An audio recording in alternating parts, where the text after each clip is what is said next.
తెలుగులో విషాదం చోటు చేసుకుంది. నటుడు ప్రదీప్ రావత్ గుండెపోటుతో చనిపోయారు. ఛత్రపతి మూవీలో రాజ్ బిహారీగా, సాయి సినిమాలో భిక్షు యాదవ్ గా తెలుగు ప్రేక్షకులకు గుర్తుండిపోయాడు ప్రదీప్ యాదవ్. ప్రస్తుతం ముంబైలో ఉంటున్న ప్రదీప్ రావత్ కు గుండెపోటు రావడంతో ఆసుపత్రిలో చేర్చారు. అటు అతను చికిత్స పొందుతూ చనిపోయారు.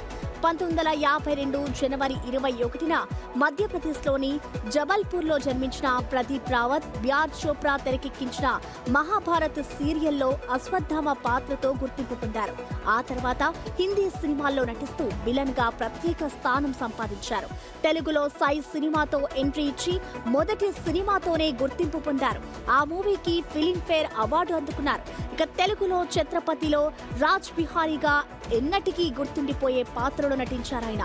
దేశముదురు, గజని, రాజన్న, పూలరంగడు, బాద్షా, స్టాలిన్, నాయక్, వీర, లయన్, సరైనోడు, అల్లుడు శ్రీను, ఆడవాళ్లు మీకు జోహార్లు, వన్, నేనొక్కడినే వంటి ఎన్నో తెలుగు చిత్రాల్లో నటించారు. ఇటు తెలుగులో ఆయన చివరిగా నటించిన చిత్రం గాయపడ్డ సింహం. హిందీలో సర్ఫరోష్, లగాన్, గజని సినిమాల్లోనూ తనదైన ముద్ర వేశారు. ఆయన మృతిపై సినీ ప్రముఖులు, అభిమానులు తీవ్ర సంతాపం వ్యక్తం చేస్తున్నారు. ఇక ఆయన మృతికి సంబంధించిన మోర్ డీటెయిల్స్ ని మా ప్రతినిధి సాగర్ అందిస్తారు. సాగర్,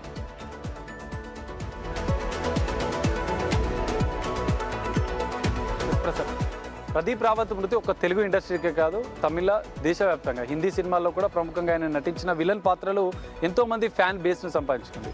బిహార్ కా షేర్ అంటూ ఆయన చెప్పే డైలాగులు కేవలం మొత్తం దేశవ్యాప్తంగా ఒక సోషల్ పరిస్థితి. సో ప్రస్తుతం మృతి చెందడంతో మొత్తం అభిమానులు శోకసంద్రములు గారు. సో ఇప్పటికే మనం చూడొచ్చు ఆయన చెప్పిన డైలాగులు, ఆయన చేసిన సినిమాలు కేవలం విలన్ గారు కాదు, విలన్ గా చెప్పే డైలాగులతో పాటు ఆయన కమెడియన్ విలన్ గా చేసిన సినిమాలు కూడా ప్రత్యేక గుర్తింపును సంతరించుకున్నాయి. కొన్ని సినిమాలకు, సాయి సినిమాకైతే అవార్డు కూడా, ఫిల్మ్ఫేర్ అవార్డు కూడా ఆయన సాధించుకున్నారు. సాయి మూవీలో భిక్షు యాదవ్ గా, ఛత్రపతి సినిమాలో రాజ్ బిహారీగా చేసిన ఛత్రపతి సినిమాలో ఆయన చేసిన పాత్ర అనేది ఒక ప్రత్యేక గుర్తింపుని తెలుగు సినీ ఇండస్ట్రీలో సంపాదించుకున్నటువంటి పరిస్థితి. సో ఆయన మరికొన్ని చిత్రాల్లో కూడా నటించారు. భద్ర, దేశముదురు, స్టాలిన్, ఓయ్, నేను, శైలజ్తో పాటు అనేక తెలుగు చిత్రాలు, తమిళ చిత్రాలు, హిందీలో కూడా అనేక చిత్రాలు నటించారు. రాజ్ బిహారీ అంటే ప్రత్యేక ఆయన డైలాగ్స్ డెలివరీ, ఆయన విలన్గా ఉంటూ ఆయన చేసే విధానం కూడా ఒక